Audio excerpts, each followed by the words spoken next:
এবার আল্লাহ কি বলছেন? ইউরিদুনা লিউতফিউ নূরাল্লাহি বিআফওয়াহিহিম। আহা, কি বড় কথা! ওয়াল্লাহু মুতিম্মু নূরিহি ওয়ালাউ কারিহাল কাফিরুন।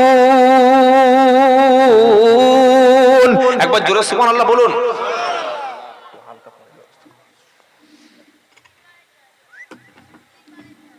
তিনজনের ফসল হলেন মুহাম্মদ নবী সাল্লাল্লাহু আলাইহি সাল্লাম, ইব্রাহিম নবীর দোয়া, ঈসা নবীর বলেন বক্তব্য বুঝে যাবেন ভবিষ্যৎবাণী, আর আমাদের আম্মা জান আমিনার স্বপ্ন,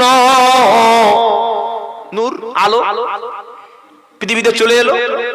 এবার এই যে আলো বা এই যে নূর বা এই যে প্রদীপ, বিশ্বনবী ছিলেন প্রদীপ। এমন শিক্ষা, এমন আলো, এমন নূর, এই আলোটাকে, এই দিনটাকে, এই প্রদীপটাকে, এই ইসলামটাকে সারা পৃথিবীর লোক নিভিয়ে দিতে চায়, আলো অন্ধকার করে দিতে চায়। আল্লাহ পাক সেই কথা বলছেন। কি বলছেন? ইউরিদুনা লিউতফিউ নূরাল্লাহি বিআফওয়াহিহিম ওয়াল্লাহু মুতিম্মু নূরিহি ওয়ালাউ কারিহাল কাফিরুন। আমার আল্লাহ বলছেন নূর মানে হলো আলো। ইসলামকে বলেছেন নূর, কোরআনকে বলেছেন নূর, নবীকে বলেছেন নূর, সত্য হলো নূর, শিক্ষা হলো নূর। সুবহানাল্লাহ বলবেন না? নূর মানে হলো আলো, নূর মানে হলো জ্যোতি। আল্লাহ এখানে ইসলামকে বলছেন নূর। ইউরিদুনা লিউতফিউ নূরাল্লাহি বিআফওয়াহিহিম ওয়াল্লাহু মুতিম্মু নূরিহি ওয়ালাউ কারিহাল কাফিরুন। আমার আল্লাহ বলছেন ইসলাম নামক নূরটাকে আবু জাহেল চাইল ইসলামটাকে নিভিয়ে দিতে, আবু লাহাব চাইল ইসলামক নূরটাকে নিভিয়ে দিতে। চেয়েছিল না? চাই নাই? মক্কার কুরাইশরা চেয়েছিল মুহাম্মদ সাল্লাল্লাহু আলাইহি সাল্লামকে মক্কায় হত্যা করে ফেলতে। আর আল্লাহ বলছেন আমি আমার নূরকে, আমি আমার আলোকে, আমি আমার ইসলামকে, আমি আমার দ্বীনকে আমি সারা পৃথিবীতে ছড়িয়ে দেব। ওরা চায় ওদের মুখের ফু দিয়ে, মুখের বাতাস দিয়ে ফু দিয়ে আমার ইসলামকে নিভিয়ে দিতে, আমার দ্বীনকে জমিন থেকে মিটিয়ে দিতে, আমার দ্বীনকে জমিন থেকে ধ্বংস করে দিতে। ওই কাফেররা, মক্কার কুরাইশরা, ওই অবিশ্বাসীরা, ওই নাফরমানগুলো ওরা চাইছে ওদের মুখের ফু দিয়ে দ্বীনকে, ইসলামকে নিভিয়ে দিতে। কিন্তু আমি আল্লাহ তাদের মুখের ফু দিয়ে ইসলাম কখনো নিভবে না, বরং আমি সারা পৃথিবী ব্যাপী ছড়িয়ে দেব, তারা যতই অপছন্দ করুক। ইসলাম যেন মক্কায় শুধু থাকে, মদিনায় যেন না যায়, এর জন্য কম চেষ্টা আবু জাহেল করেছে? আরে ভারতবর্ষ তো দূরের কথা, পশ্চিম বাংলা তো দূরের কথা, হুগলি জেলা তো দূরের কথা, ধনিয়াকালী তো দূরের কথা, আপনার ভান্ডারহাটি তো দূরের কথা। মক্কার বাইরে যেন মুহাম্মদ না যেতে পারে, মক্কার বাইরে যেন ইসলাম না পৌঁছাতে পারে, কোরআনের আওয়াজ যেন মক্কার বাইরে না যায়, তার জন্য যা কিছু সব করেছে। আর আল্লাহ বলছেন আমি ছড়িয়ে দেব, ওরা যতই অপছন্দ করুক। সুবহানাল্লাহ বলবেন না? তাই এটা কখনো ভাববেন না যে ফিলিস্তিন শেষ করে দিয়েছে বলে, রাফা গাজা ধ্বংস হয়ে গিয়েছে বলে সব শেষ হয়ে গেছে। না ভাই, ইসলাম কোন ধর্ম শুধুমাত্র না, ইসলাম হলো একটা জীবন ব্যবস্থা। এই জীবন ব্যবস্থা, ইসলামের রক্ষাকারীকে জোরে বলেন আল্লাহ। কোরআনের রক্ষাকারীকে আল্লাহ, মুহাম্মদ সাল্লামের সম্মান রক্ষাকারীকে আল্লাহ। আল্লাহ রক্ষা করবেই বলে ওয়াদা করেছেন। আমরা শুধুমাত্র আল্লাহর এই দ্বীনের কাজের সহযোগী। জোরে বলুন না সুবহানাল্লাহ। আল্লাহ বলছেন ওরা চাইছে ফু দিয়ে ইসলামকে নিভিয়ে দিতে, কিন্তু আমি আমার ইসলামকে পূর্ণতা দান করব, আমি আমার ইসলামকে মুকাম্মাল দান করব, আমি আমার ইসলামকে সারা পৃথিবীতে ছড়িয়ে দেব। যারাই অপপ্রচার করেছিল ওদের দিয়ে প্রচার আমি করিয়ে নিব। সুবহানাল্লাহ বলবেন না? বলে দলিল ডক্টর মরিস বুকাইলি, একজন খ্রিস্টান লেখক, তিনি বলল আমি কোরআনে ভুল ধরবো, কোরআনে ভুল আছে। সবাই বলল না রে কোরআনে ভুল নাই, বললো ইয়েস অবশ্যই আছে। কোরআন পড়তে শুরু করলো, ওই আলিফ বা তা সা জিম হা খ দাল জাল এসব না। কোরআনটা কিভাবে পড়তে শুরু করলো? ইংলিশ যেমন শিক্ষক রেখে আমরা ইংলিশ থেকে বাংলা ট্রান্সলেট করতে শিখি, আমরা যেমন টেন্স শিখি, গ্রামার শিখি, ঠিক ডক্টর মরিস বুকাইলি খ্রিস্টান কোরআনের ভুল ধরবে বলে বাড়িতে আরবি জানা ব্যক্তির সঙ্গে কন্ট্যাক্ট করে নাহু সার্ফ শিখলো, প্রত্যেকটা আরবি গ্রামার শিখে কোরআনটাকে নিজের ভাষায় পড়তে শুরু করলো। সূরা ফাতিহা থেকে সূরা নাস পর্যন্ত গোটা 30 পারা কোরআন একবার, দুবার, তিনবার, চারবার, পাঁচবার দেখছে কোথায় ভুল আছে, শিখে নিয়েছে। কোরআন আরবিতে শিখে নিয়েছে। আমরা আরবি কি জানি? অনেকেই জানি না। আরে দেখে মিনিং পড়তে, রিডিং জানা তো মিনিংটা জানবে কি করে? সামি আল্লাহু লিমান হামিদা এটার মানে কি বলুন? যে ব্যক্তি আল্লাহর প্রশংসা করে আল্লাহ শুনতে পায়, এটা সবাই জানে? জানে না। আসসালামু আলাইকুম এটার মানে কি? বলতে গেলে দাড়ি চুল অনেকের পেকেই যেতে পারে। আসসালামু আলাইকুম, আপনি ভান্ডারহাটি বাজারে গেলেন, একটা মুসলমান দেখা হলো, আসসালামু আলাইকুম।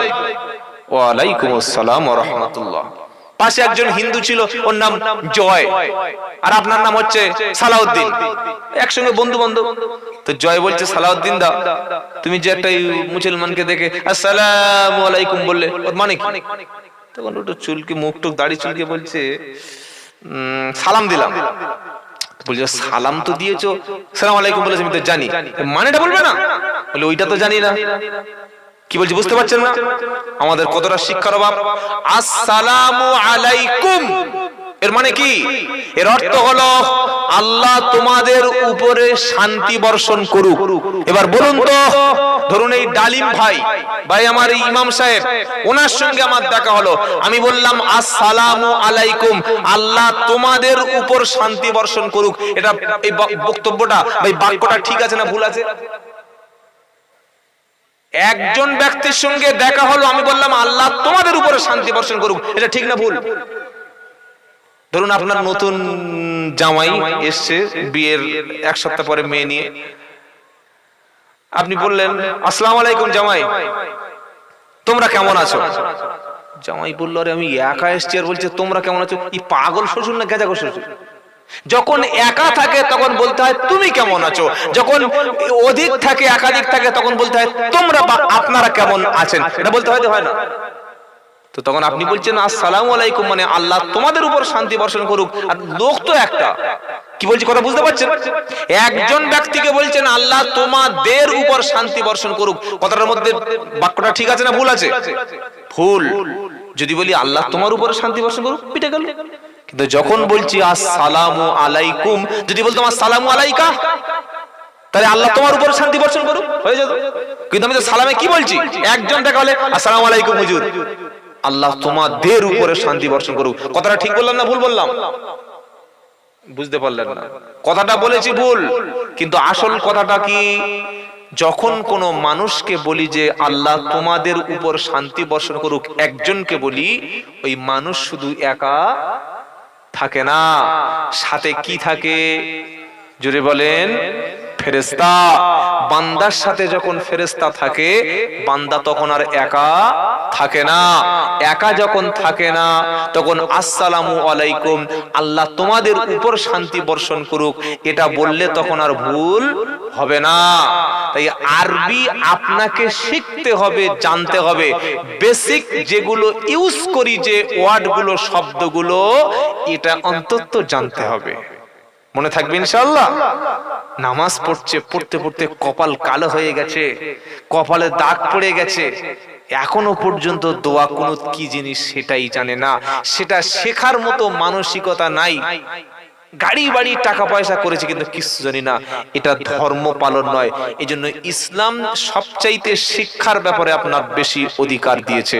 তো যেটা বলছিলাম, আল্লাহ বলছেন তারা ফু দিয়ে লিভিয়ে দিতে চায়, আমি আমার ইসলামকে পূর্ণতা দান করব। একবার জোরে বলুন সুবহানাল্লাহ। ইসলাম দিকে দিকে ছড়িয়ে দেবেন কে? ডক্টর মরিস বুকাইলি কোরআনটাকে ভুল ধরতে শুরু করলো, ভাবলো আমি ভুল পাবো, একবার দুবার তিনবার না, চারবার পাঁচবার ছবার 10 বার না, বারবার পড়তে শুরু করলো। পড়ার পরে অনেকবার কোরআন খতম করলো, আরবিটাকে নিজের ভাষায় ট্রান্সলেট করলো।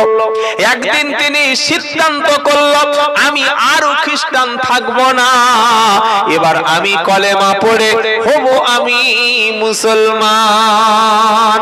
জোরে বলুন। সাংবাদিকরা বলল, স্যার আপনি যে ইসলাম ধর্ম কবুল করছেন গরুর গোশের লোভে, নাকি 4টে বিয়ের লোভে, নাকি জান্নাতের 72টা হুরের লোভে? আমাদের মুসলমানদের বলে 4টে বউ, বলে না? এই বলে কি বলে না? কথা বলে না? 4টে বউ বলে মুসলমানদের, নাকি 4টে বিয়ে করার কথা আল্লাহ কোরআনে নির্দেশ দিয়েছে। ও মাথা মোটা গুলো কোরআন আসলে পড়ে না। আল্লাহ পাক 4 নম্বর পারা 16 নম্বর পৃষ্ঠায় 11 নম্বর লাইনের 2 নম্বর আয়াত, সূরার নাম সূরা নিসা। ইসলামে একাধিক বিয়ে সম্পর্কে অমুসলিমদের একটা ভুল ধারণা আছে। তারা বলে মুসলমানদের 4টে বিয়ে করতেই হয়। কি বলছি বুঝতে পারছেন না? ইসলামে আপনাকে বিয়ে করা ফরজ, বিয়ে করা সুন্নাত, আবার বিয়ে করা হারাম। বিয়ে করা কম বললাম, করকম বিয়ে বললাম 3 রকম। একটা হলো ফরজ বিয়ে, একটা হলো সুন্নাত বিয়ে, আর একটা হলো হারাম বিবাহ। ফরজ বিয়ে কোনটা? আপনি ম্যাচিউরড হয়ে গেছেন, আপনি ফিজিক্যাল ফিট আছেন, শরীরে কোনো প্রবলেম নাই, আপনি হালাল ইনকাম করতে পারেন, বিয়ে করে আপনার স্ত্রীকে রাখার মতো সুন্দর একটা পরিবেশ আছেন, এরপরে আপনি বিয়ে করছেন না, আপনি জেনা করছেন, আপনি পতিতাখানায় যাচ্ছেন, আপনি নারীদের ইজ্জত নষ্ট করছেন, এই সিচুয়েশনে আপনার উপরে বিয়ে করা কি ফরজ। বয়স হলো 22 বা 23, বিয়ে করার ইচ্ছাও আছে, ঘর বাড়ি সব আছে, হালাল একটা ইনকাম আছে। বিয়ে যদি ও এখন না করে, ওর দ্বারা জেনা ব্যভিচার হবে না, খারাপ কোনো কাজ হবে না। এই রকম পরিস্থিতিতে বিয়ে করা যদি বলে সুন্নাত। আর খাওয়াতে পারবে না, বৃষ্টির ঘর দিতে পারবে না, শরীরও পঙ্গু বা অসুস্থ দুর্বল, বা বাড়িতে শুধু ঝামেলা, বা তার সংসার চালানোর মতো কোনো ক্ষমতা নাই, ও বিয়ে করলেই অশান্তি হবে, বিয়ে করলেই স্ত্রীর ভরণ পোষণ করতে পারবে না, এই রকম সিচুয়েশনে বিয়ে করা হারাম। তার জন্য পরিস্থিতি কি হবে? সেই ব্যক্তি ততদিন রোজা রাখবে। কতদিন? যতদিন সে পূর্ণ ফিজিক্যাল ফিট না হচ্ছে, অর্থনৈতিকভাবে স্বাবলম্বী না হচ্ছে, স্ত্রীর ভরণ পোষণ করার মতো পূর্ণ অ্যাবিলিটি তার না থাকছে, ততদিন সে রোজা রাখবে। রোজা মানুষের সংযমী হয়, রোজা মানুষকে কন্ট্রোল করে। বলুন সুবহানাল্লাহ। অনেক অমুসলিম আমাদের বলে যে মুসলমানদেরকে বলা হচ্ছে 4টে করে বিয়ে করো। না ভাই, ইসলাম প্রথমে বললেন তুমি বিয়ে করো, তবে বিয়ে করার জন্য যদি কোনো ব্যক্তি একাধিক বিয়ে করে, দুজনের প্রতি সমান বিচার যদি সে না করে, তার জন্য একাধিক বিয়ে করার অনুমতি ইসলাম দেয় নাই। ইসলাম কি বলছে? ফানকিহু মা তাবালাকুম মিনান নিসা মাসনা ওয়া সুলাসা ওয়া রুবা ফাইন খিফতুম আল্লা তাদিলু ফাওয়াহিদা। কোরআন বলছে বিয়ে করো 2টি, সালাসা 3টি, ওয়া রুবা 4টি। 4টে? ওরে সর্বনাশ, তাহলে সবাই 4টে করবো। কি বুঝলেন? খুব খুশি। আরে বোকা, শেষ পর্যন্ত শোনো। আল্লাহর পরে কি বলছেন? ফাইন খিফতুম আল্লা তাদিলু ফাওয়াহিদা। যদি তোমার মনে সন্দেহ হয় একাধিক স্ত্রীর সাথে তুমি ইনসাফ করতে পারবে না, তাহলে একটা করো। কটা? 4টে করার অনুমতি আছে, কিন্তু নির্দেশ নাই। অনুমতি আর নির্দেশ কি এক? জোরে বলেন। যদি 4টে বিয়ে করার কথা আল্লাহ নির্দেশ দিতেন, সব পীর সাহেবরা, সব মুফতি সাহেবরা, সব ইমাম সাহেবরা 4টে বিয়ে করত। কি বলছি বুঝতে পারছেন না? 4টে বিয়ে যদি নির্দেশ থাকতো, অনুমতি আছে, কিন্তু আমাদের বলা হচ্ছে এই মোল্লা মানে কোরআন বলেছে 4টে করে বিয়ে করো। ভুল কথাবার্তা। একাধিক বিয়ের ক্ষেত্রে অনুমতি আছে। কেন অনুমতি আছে? পৃথিবীর এমন অনেক দেশ আছে যেখানে পুরুষের চাইতে নারীর সংখ্যা বেশি। সেই দেশগুলিতে যদি আপনার বোন জন্মগ্রহণ করে তাহলে যতগুলো পুরুষ আছে তার চাইতে বেশি নারী আছে। সব পুরুষ যদি বিয়ে করে নেয়, আপনার বোন তখন হয় পতিতাখানার মতো ব্যবহার তাকে করবে, আর তা না হলে ওই বোনটা এমন একজনকে বিয়ে করবে যার আরেকটা স্বামী, আরেকটা স্ত্রী আছে। কোনটা তার জন্য ভালো? পূর্ণ অধিকার পেয়ে একাধিক স্ত্রী যার কাছে আছে তার কাছে মর্যাদা নিয়ে থাকা, নাকি জনগণের কাছে নিজের শরীরটাকে বিলিয়ে দেওয়া? কোনটা? এজন্য ইসলাম একাধিক বিয়ের ক্ষেত্রে খুব প্রয়োজনে তার অনুমতি দিয়েছে, কিন্তু নির্দেশ নাই। ওই মাথাগুলো মোটাগুলো ইসলাম বোঝে না, আন্দাজে ইসলাম কিনে গালাগালি করে। ডক্টর মরিস বুকাইলি, তাকে সাংবাদিকরা বলল, আপনি কিসের জন্য ইসলাম গ্রহণ করছেন? তিনি বললেন, আমি কোরআন শিখেছি ইসলামকে ভুল ধরবো বলে, দিনকে ভুল ধরবো বলে, কিন্তু আমি আমার নিজের বাস্তব জীবনের ভুলটা ধরে ফেলেছি। আমার জীবনে এতদিন ভুল পথে চলছিল, তাই আজ থেকে আমি আল্লাহ এবং তার রাসূলের কথা অনুযায়ী চলবো। জোরে বলুন সুবহানাল্লাহ। তাই আল্লাহ বলছেন, ওরা চেয়েছে ইসলামকে ফু দিয়ে নিভিয়ে দিতে, কিন্তু আমি আল্লাহ ইসলামের পূর্ণতা দান করব। জোরে বলুন সুবহানাল্লাহ। কেন দান করব? হু আল্লাযী আরসালা রাসূলাহু বিল হুদা ওয়া দীনিল হক লিইয়ুযহিরাহু আলাদ দীনি কুল্লিহি ওয়ালাউ কারিহাল মুশরিকুন। আর আল্লাহ পাক শুনিয়ে দিচ্ছে, তিনি আল্লাহ যিনি তার প্রিয় রাসূলকে হেদায়েত সহ সত্য দ্বীনের উপরে, সমস্ত দ্বীনের উপরে, সমস্ত ধর্মের উপরে যিনি সত্য রাসূলকে পাঠিয়েছেন, সমস্ত দ্বীনের উপরে জয়ী করে। যদি তোমরা অপছন্দ করো, তারপরেও আল্লাহ তার রাসূলকে সমস্ত দ্বীন সহ সত্য দ্বীনের উপরে পূর্ণতা দান করেছেন। তিনি তার রাসূলকে তিনি হেদায়েত দিয়ে পাঠিয়েছেন, সত্য রাসূল প্রেরণ করেছেন। এক আমরা ইসলাম পেয়েছি, আর দ্বিতীয় রাসূল পেয়েছি। এরপরে আমরা মূর্খ থাকবো কেন? এরপরে আমরা ভুল পথে যাব কেন? রাসূলের মতো লিডার যাদের কাছে থাকে, সেই জাতি কখনো ভুল পথে যেতে পারে না। দুর্ভাগ্য মুসলমানদের জন্য, আমরা অনেক মুসলমান নবীর জীবনী জানি না। আচ্ছা, আপনার এলাকায় নবী দিবস হয়? হয় না? হয় না? হয়। বলুন তো ভাই, নবী দিবস আমরা প্রত্যেক বছর শুনি, 2 থেকে 3 ঘন্টা বক্তব্য শুনি। আমরা শোনার পরে বাড়িতে এসে বেশ কিছুদিন কথাগুলি মনে থাকে। 2 মাস, 4 মাস, 5 মাস যাওয়ার পরে কথা মনে থাকে? জোরে বলেন, মনে থাকে? থাকে না। আমি আব্দুল্লাহ জুবায়ের আপনাদের বলছি, জলসা বা নবী দিবসের মজলিসে 2 ঘন্টা 3 ঘন্টা বিশ্ব নবীর জীবনী, হয়তো 2 পৃষ্ঠা বা 3 পৃষ্ঠা বক্তা 15,000 20,000 টাকা নিয়ে বলে যাবে। যারা বাংলা পড়তে পারেন, যারা শিক্ষিত ব্যক্তি, তাদেরকে অনুরোধ করছি, প্রত্যেকে একটা করে বাংলা কোরআন কিনে রাখবেন বাড়িতে, আর একটা করে বিশ্ব নবীর জীবনী পাওয়া যাবে। বিভিন্ন জায়গায় গেলে আল্লাহর নবীর জীবনী একটা বাংলায় কিনে এনে আপনি প্রত্যেক দিন 1 পৃষ্ঠা করে পড়ুন।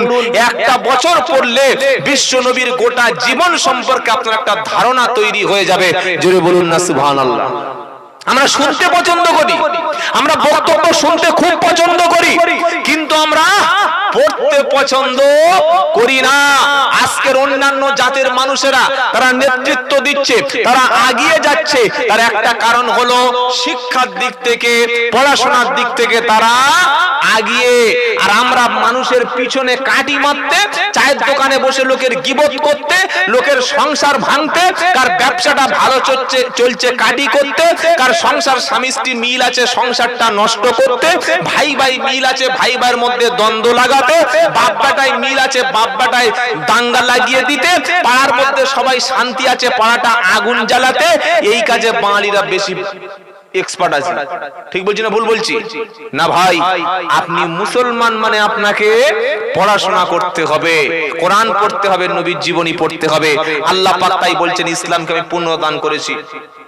এবার ঈমানদারদের ফের ডাকছেন আল্লাহ, ইয়া আইয়ুহাল্লাযীনা আমানু হাল আদুল্লুকুম আলা তিজারাতিন তুনজিকুম মিন আযাবিন আলীম। আল্লাহ বলছে, ও বিশ্বাসী ঈমানদারেরা, আমি আল্লাহ তোমাদের কি একটা ব্যবসার কথা বলবো না? কে বলছেন ব্যবসার কথা? জোরে একটু সকলে আল্লাহর নাম বলুন, আল্লাহ। জোরে বলুন, কে বলছেন? আল্লাহ। আল্লাহ পাক বলছেন, ও বিশ্বাসী ঈমানদারেরা, আমি কি তোমাদের একটা ব্যবসার কথা বলবো না? আর একটা দুটো আয়াত তেলাওয়াত করব, আর বেশি নয় ভাই, 12:10 হয়ে গেছে, আর 15-20 মিনিট আছে, বিদায় নেব ইনশাআল্লাহ। প্রথমে কি বলেছি যে 2 থেকে 3টে 4টি কথা আমরা শুনবো কোরআনের, শুনে বাড়ি চলে যাব। ওই এক বস্তা কথা শুনে আর যাওয়ার সময় বিড়ি টানতে টানতে আর ওই সিগারেট টানতে টানতে বলছে খুব বক্তব্য হয়েছে রে, তো বলছে একটা বল, বললে কিচ্ছু মনে নাই, এতে কোনো লাভ নাই, ওর থেকে ঘুমিয়ে থাকাই অনেক ভালো বলে আমি অন্তত মনে করি। তাই 3-4টা আয়াত বলেছি, আর 2টো একটা আয়াত তেলাওয়াত করে ইনশাআল্লাহ বাড়ি যাব। এখানে আল্লাহ কি বলছেন, ইয়া আইয়ুহাল্লাযীনা আমানু হাল আদুল্লুকুম আলা তিজারাতিন তুনজিকুম মিন আযাবিন আলীম। হে বিশ্বাসী ঈমানদারেরা, আমি আল্লাহ তোমাদের কি একটা ব্যবসার কথা বলবো না? আল্লাহ বলছেন ব্যবসার কথা, বান্দা বলছে আল্লাহ ব্যবসার কথা বলো। আমার আল্লাহ বলছে ওই ব্যবসাটা এমন একটা ব্যবসা, যে ব্যবসাটা করলে তুমি জাহান্নামের আগুন থেকে বেঁচে যাবে। ওটা কাপড়ের ব্যবসা না, ওটা জমির ব্যবসা না, ওটা বিল্ডার্সের ব্যবসা না, ওটা মাছের ব্যবসা না, ওটা সুদের ব্যবসা না। আল্লাহ এমন একটা ব্যবসার কথা বলছে, যে ব্যবসাটা করলে বান্দা জাহান্নামের আগুন থেকে বেঁচে যাবে। বললে ব্যবসাটা কি? কোরআন বলছে, তাহলে শোনো, তুমিনুনা বিল্লাহি ওয়া রাসূলিহি وتجاهدون في سبيل الله بأموالكم وأنفسكم ذلكم خير لكم إن كنتم تعلمون। ওই ব্যবসাটা আল্লাহ বলছে এমন একটা ব্যবসা, যে ব্যবসা করলে তুমি জাহান্নামের আগুন থেকে বেঁচে যাবে। ওই ব্যবসাটার প্রথম শর্ত হলো আল্লাহর উপরে এবং রাসূলের উপরে ঈমান। সুবহানাল্লাহ বলবেন না? ঈমান কার উপরে? আমরা সকলে ঈমানদার, আলহামদুলিল্লাহ বলেন। আমরা সকলে কি ঈমানদার? বলুন আলহামদুলিল্লাহ। ঈমান এনেছি আল্লাহর উপরে, তো আল্লাহর উপরে ঈমান এনেছি, রাসূলের উপর ঈমান এনেছি। এই কথাটা মুখের না অন্তরের? সকলে জোরে বলুন, ভেবে বলুন। মুখের না অন্তরের? আল্লাহ এবং রাসূলের উপরে ঈমান এনেছি। মুখের সাথে যখন অন্তরের মিল হবে, ফজরের সময় নামাজে কত লোক পাওয়া যাবে? কজন হয়? 4-5 জন? কজন ডালিম হয়? ছি ছি ছি ছি ছি, 5 থেকে 7 জন। মানে এখন আর কারোর আর নামাজ ফরজ হয়নি, তাই তো? কি বুঝলেন? আল্লাহর উপরে ঈমান এনেছে, কথাটা মুখের সঙ্গে যখন জবানের হবে, ফজরের নামাজে তখনও ঈদের মতো ভিড় হবে। ঈদের দিন কত লোক হয়? কত লোক? কত লোক? ঈদগাহ ভর্তি হয়ে যায়। ঈদের নামাজ পড়া ওয়াজিব ছিল, আর ঈদের দিন ফজরের নামাজ পড়া নফল ফরজ ছিল, নফল ছিল। তা না হলে লোক যায় না। ফজরের সময় 2 কাতার ঈদের দিনে, আর ঈদের নামাজে জায়গা হয় না। তাই মুখে আল্লাহকে বিশ্বাস করি, এটা কাজে তখন প্রমাণ হবে। আজান হয়ে গেলে কাজ ফেলে যখন মসজিদের দিকে বান্দা চলে যাবে, জুমার দিনে তখন মানুষ কাজ ছেড়ে দেবে। বললে কাজ ছেড়ে দেবে কে বলেছে বলো? তো কোরআন শোনাচ্ছে, ইয়া আইয়ুহাল্লাযীনা আমানু ইযা নুদিয়া লিস-সালাতি মিন ইয়াউমিল জুমআতি ফাসআউ ইলা যিকরিল্লাহ। 28 নম্বর পারা 13 নম্বর পৃষ্ঠা 5 নম্বর লাইনে 10 নম্বর আয়াত, সূরার নাম জুমা। ওই বান্দারেরা, জুমার দিনে তো আমার ঘরে যখন তোমার তোমাদেরকে নামাজের জন্য ডাকা হবে। ব্যবসা বাণিজ্য, চাকরি, দোকানপাট, কাজকর্ম সবকিছু বাদ দিয়ে নামাজের জন্য তুমি প্রিপারেশন নাও। নামাজের জন্য আমার ঘরে চলে এসো। জোরে বলুন সুবহানাল্লাহ। ঈমানদার ব্যক্তি, ঈমান এনেছি আল্লাহ এবং রাসূলের উপরে, এই কথাটা যখন মুখ আর জবান দুটো এক হবে, রমজান মাসে একটা পাড়ায় দিনের বেলা রমজানে হাড়ির উপরে রান্না তখন বন্ধ হবে। জানতো জানতো মোটা মোটা লোকগুলি, 60, 70, 80 কেজি ওজনের লোকগুলি, অধিকাংশ মুসলমান রোজার সময় দিনের বেলা গরুর মতো খেয়ে আবার সন্ধ্যাবেলা ইফতার পার্টিতে যোগ দিয়ে ঈদের দিনে এমন পাঞ্জাবি পরে নামাজ পড়ছে, ফেরেশতা বুঝতেই পারছে না যে এরা নামাজি আর রোজাদার এত কোথায় ছিল। ঈমান এনেছি কথাটা মুখের সঙ্গে যখন অন্তরের মিল হবে, তখন মাথার টুপি খুলে দাড়ি চেঁচে হাফ প্যান্ট পরতে মুসলমানের লজ্জা লাগবে। ঈমান এনেছি কথাটা যখন সত্যিকার অন্তরের হবে, তখন বান্দা সুদের ব্যবসা ছেড়ে হালাল মাল তখন বাজারে নিয়ে বসবে। মুসলমানের বাড়িতে বাড়িতে সুদের মাল চলছে, খুব খাওয়া হচ্ছে, আরামসে খাচ্ছে। আবার সুদের মাল সারা জীবন সুদ খেয়ে, সারা জীবন ইন্টারেস্টের টাকা খাটিয়ে হজে যাওয়ার আগের বছর তওবা করে হজে চলে গেছে। হজ থেকে কলকাতা এয়ারপোর্টে নেমেছে, মাথায় পাগড়ি আর দাড়িটা সেই লেভেলে, একদম লাল সিমুইর মতো টক টক টক টক করছে, পার গাঁট পর্যন্ত পাঞ্জাবি। ওখানে কিনেছিল যে পাঞ্জাবিটা 80 রিয়াল দিয়ে, এয়ারপোর্টে নেমে পাঞ্জাবিটা কিনে ওখানে পরেনি। মনে করছে এই পাঞ্জাবিটা কলকাতায় গিয়ে বাংলায় গিয়ে পরবো। প্লেনে এসে বললে পাঞ্জাবিটা পাল্টাই, কারণ এটা হজ হয়ে গেছি মানে হাজি হয়ে গেছে, একটা আলাদা বিশাল ব্যাপার। এয়ারপোর্টে নামার আগে যখন পাঞ্জাবিটা গায়ে গলিয়ে নিয়েছে, এয়ারপোর্টে নেমে দেখছে, হেঁটেছে যখন লাগেজ টাগেজ নিয়ে বার হচ্ছে, পাঞ্জাবিটা গাঁটের পায়ে ছাড়া আরো 1 বিঘত বেশি। ওর মাপ দিয়ে কেন নাই তো, বড় বড় মাল কিনে চলে এসেছে, তখন পাঞ্জাবিটা এরকম গুড়িয়ে নিয়েছে। মেয়েরা যেরকম নাইটি পরে গুড়িয়ে কি গুড়িয়ে নিয়ে হাঁটছে, তো বউ বলছে ধরে আছো কেন, মুসলমানি হজ করে এসেছি। কি হজ কথা বলছে, হজ করে তা বলছে হজ যখন করেছো গুড়িয়ে হাঁটছো কেন? বললে আমি যে হাজি, আমার জামাটা যে পায়ের নিচে না থাকলে লোক হাজি বলবে?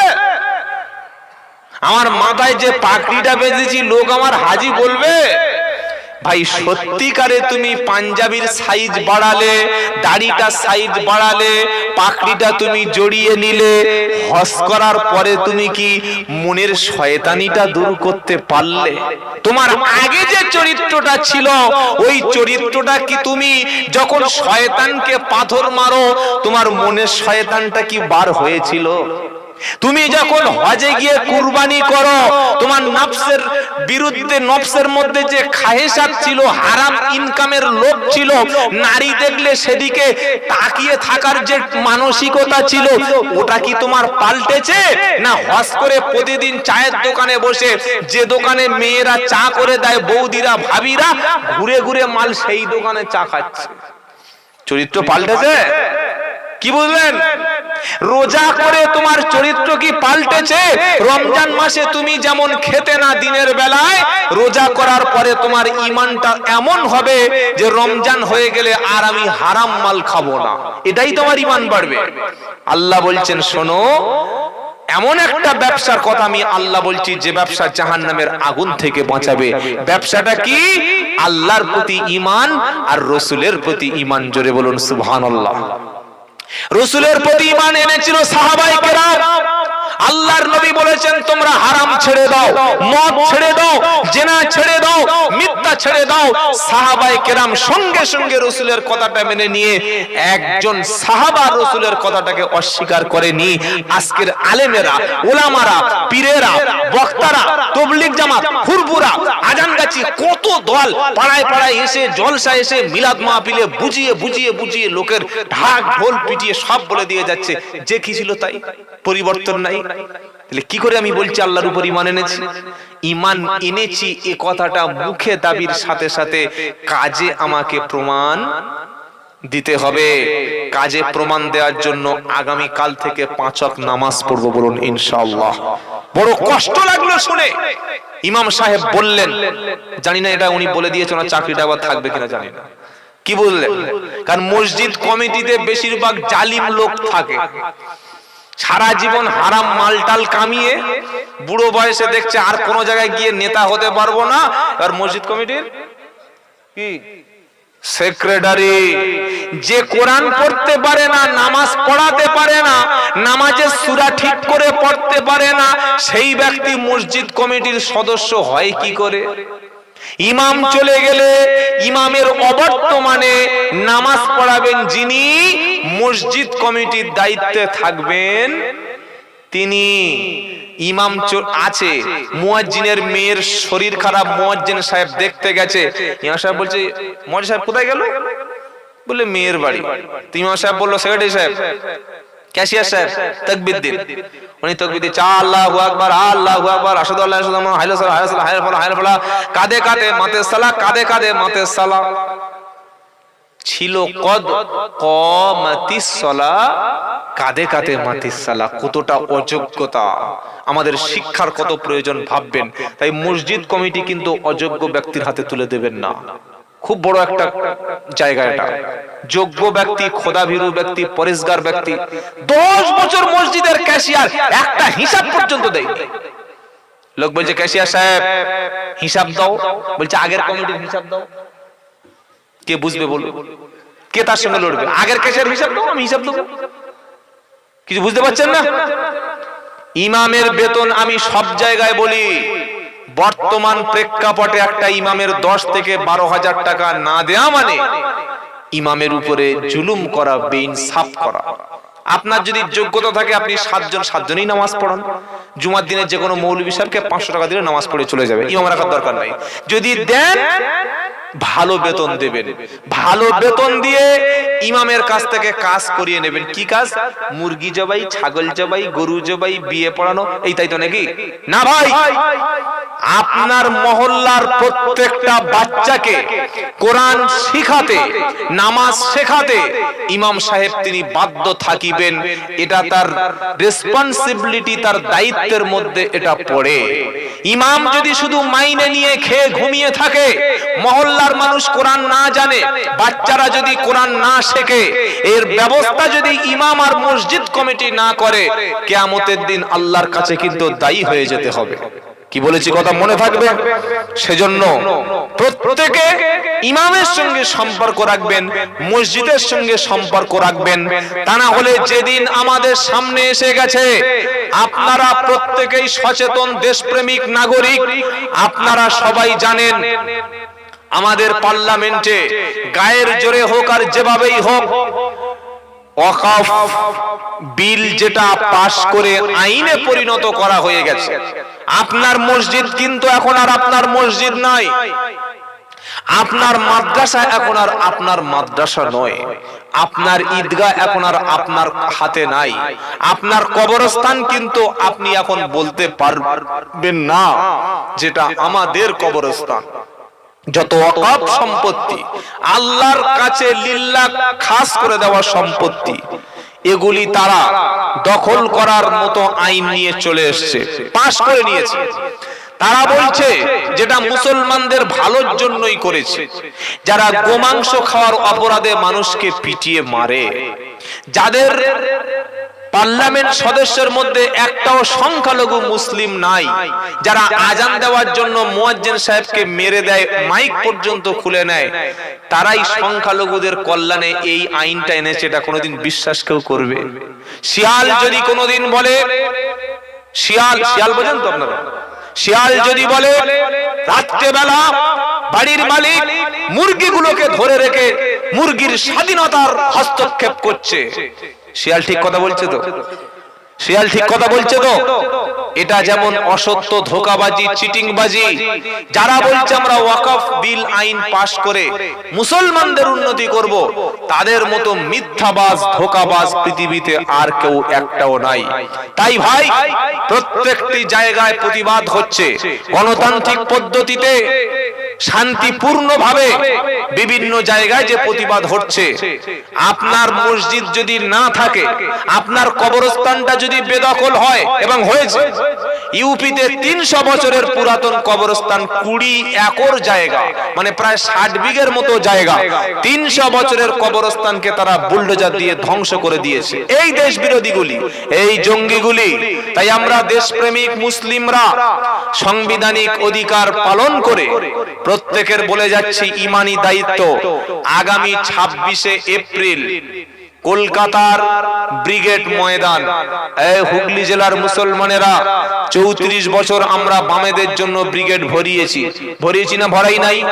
যখন ডেকেছে ব্রিগেডে বামেরা, যখন ক্ষমতায় ছিল, সবচাইতে মিটিং মিছিলে কারা যায়? মুসলমানরা যায়। তাদের জন্য আমরা লড়াই করেছি।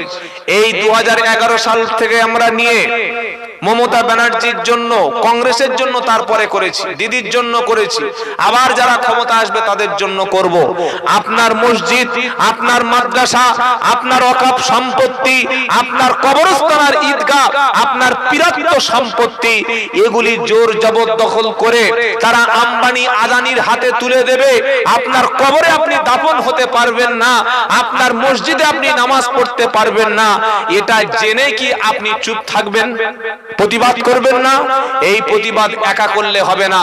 26শে এপ্রিল, আগামী 26শে এপ্রিল কলকাতার ব্রিগেড ময়দানে মুসলিম পার্সোনাল ল বোর্ডের এবং সমস্ত সংগঠন মিলে দেশের স্বাধীনতাকে বাঁচানোর জন্য আমাদের সম্পত্তি কি করব সেটা আমরাই ঠিক করব।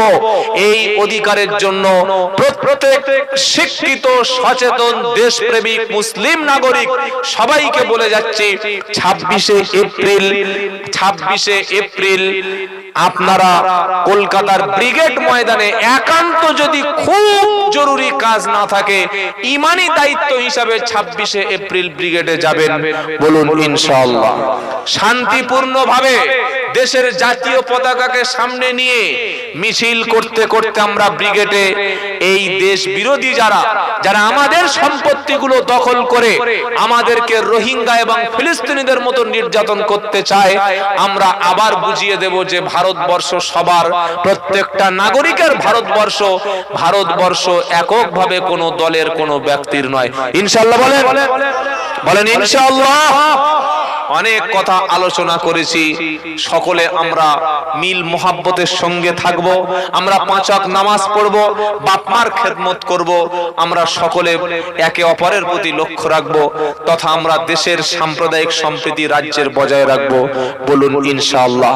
আর কথা নয়, যা কিছু কথা বললাম, আল্লাহ তাআলা আমাদের প্রত্যেকটি কথার উপরে যেন আমল করার তৌফিক দান করে। সকলে বলুন আল্লাহুম্মা আমিন।